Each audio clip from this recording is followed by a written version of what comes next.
नमस्कार साथियों, आप सभी का दिव्य विद्या मंदिर चैनल पर हार्दिक स्वागत है। साथियों, आज मैं आदिकाल के अंतर्गत भाग 6 पढ़ाऊंगा, जिसमें अति महत्वपूर्ण प्रश्न आपके सामने लेकर आया हूं, जो आपको किसी भी गाइड में नहीं मिलेगा। तो पहला प्रश्न है साथियों, कड़हप्पा पांडित्य और कवित्व में बेजोड़ थे, कहने वाले विद्वान कौन हैं? 4 ऑप्शन है: डॉक्टर नगेंद्र हरप्रसाद शास्त्री, हजारी प्रसाद द्विवेदी, राहुल साकृत्यायन। कड़हप्पा सिद्धों 84 सिद्धों में एक सिद्ध थे जिनका नाम था कड़हप्पा, और पांडित्य और कवित्व में बेजोड़ थे, कहने वाले विद्वान। इसका सही जवाब है साथियों राहुल साकृत्यायन। राहुल साकृत्यायन हिंदी काव्य धारा 1945 एक ग्रंथ लिखा था, जिसमें इस सिद्धों पर ज़्यादा अपना मत दिए हैं और शोध कार्य इनका रहा है। तो राहुल साकृत्यायन ने कड़हप्पा को पांडित्य और कवित्व में बेजोड़ माना है। ये गौर करने वाली बात है। साथियों, अगला प्रश्न है, सिद्धों में सबसे ऊंचा स्थान है कड़हप्पा का, सरहपा का, सबरपा का, लुइपा का। तो साथियों, सिद्धों 84 सिद्ध थे, जिसमें सबसे ऊंचा स्थान इसमें पूछा जा रहा है साथियों। तो सबसे ऊंचा स्थान साथियों लुइपा का है। लुइपा का स्थान सबसे ऊपर है, और ये सबरपा के शिष्य थे।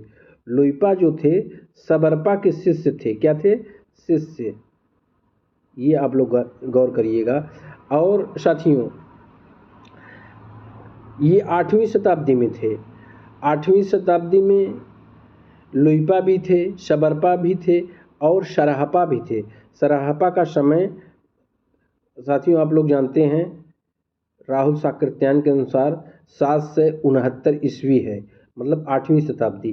तो 8वीं शताब्दी में साथियों 3 लोग हैं, ये आप लोग गौर करिएगा। 8वीं शताब्दी में अंतर्गत आने वाले ये तीनों हैं, सरहपा, सबरपा और लुइपा। कड़हप्पा का समय 8 से 20 ईस्वी है, अर्थात 9वीं शताब्दी। ये 9वीं शताब्दी में आ जाएंगे। और ये सरहपा, सबरपा और लुइपा ये 8वीं शताब्दी में हैं, और लुइपा के गुरु थे सबरपा। इसे आप लोग गौर करिएगा। और सिद्धों में सबसे ऊंचा स्थान लुइपा का है। साथियों, अगला प्रश्न है, लुइपा समकालीन थे बीशल देव के, विजयपाल के, राजा मुंज के कि राजा धर्मपाल के?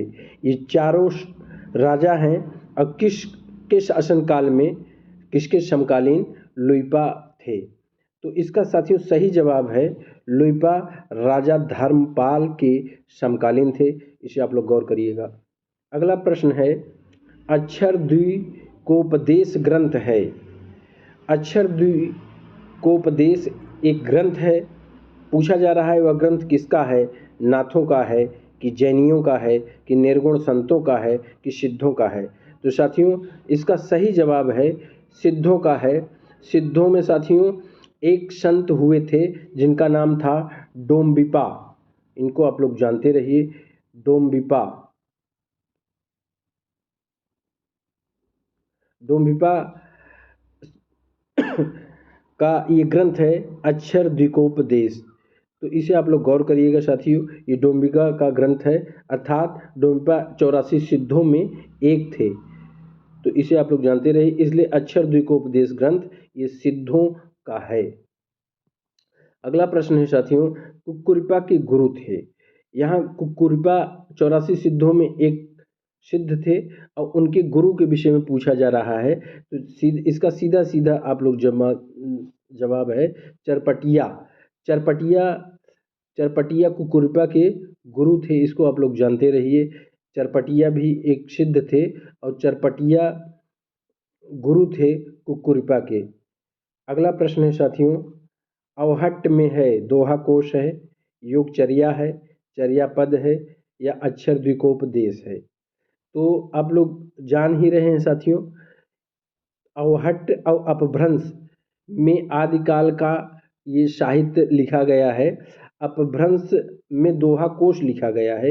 इसे आप लोग जानते रहिए, क्योंकि दोहा में उपदेश होते थे, अब ये उपदेश परिष्कृत अपभ्रंश में लिखे गए हैं।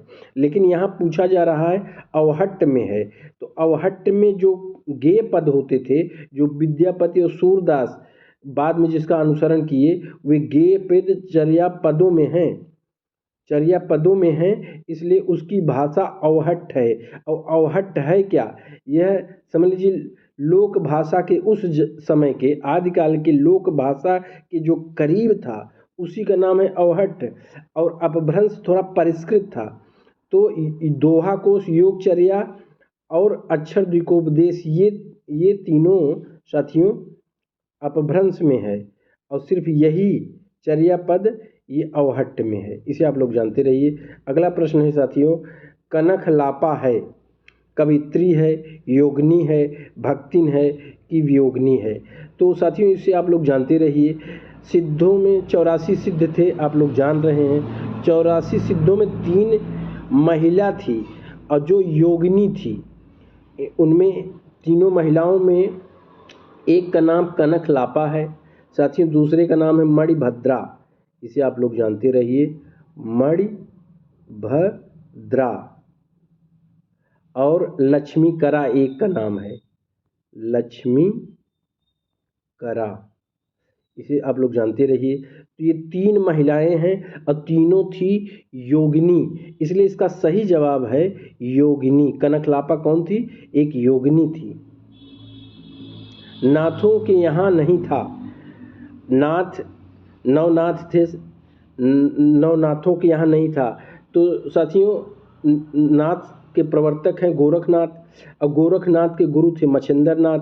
और मच्छिंद्रनाथ स्त्री के चक्कर में फंस गए थे, जिसे बाद में गोरख ने सही मार्ग पर लाया। इसलिए जो नाथ संप्रदाय है यह हठ योग का अनुकरण करता है।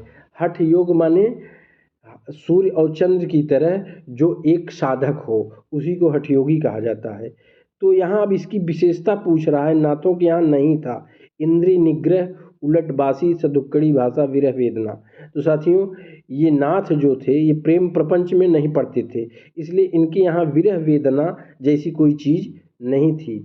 ये विरह वेदना ये सूफी में मिलेगा आपको, प्रेम काव्य में मिलेगा, लेकिन नाथों के यहाँ जो हठ योगी थे उनके यहाँ नहीं मिलेगा। इसका सही जवाब है साथियों विरह वेदना।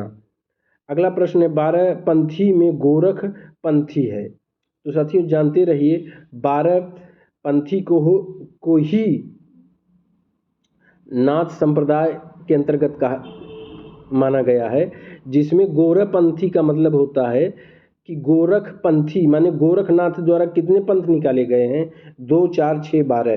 तो कुल की संख्या 12 है। इस 12 में साथियों 2 भाग है। 6 भगवान शिव का है, भगवान शंकर ने 6 पंथ निकाला और 6 पंथ गोरख ने निकाला है। इसे आप लोग जानते रहिए। तो इसका सही जवाब है ग। हिंदी का प्रथम गद्य लेखक गोरखनाथ है, कथन किसका है? तो साथियों इसे आप लोग जानते रहिए। ये शुक्ल का है कि हजारी प्रसाद द्विवेदी का है, डॉक्टर नगेंद्र का है कि मिश्रबंधु का है? तो मिश्रबंध विनोद लिखने वाले मिश्रबंधुओं का ये कथन है कि हिंदी का प्रथम गद्य लेखक गोरखनाथ है। ये मिश्रबंधु 1913 में साथियों 3 भाग लिखे थे मिश्रबंध विनोद। चौथा भाग ये 1934 में लिखते हैं। इसे आप लोग जानते रहिए। तो इस तरह से साथियों अगर ये वीडियो अच्छा लगे तो इसे साझा, लाइक, सब्सक्राइब जरूर करिए। धन्यवाद।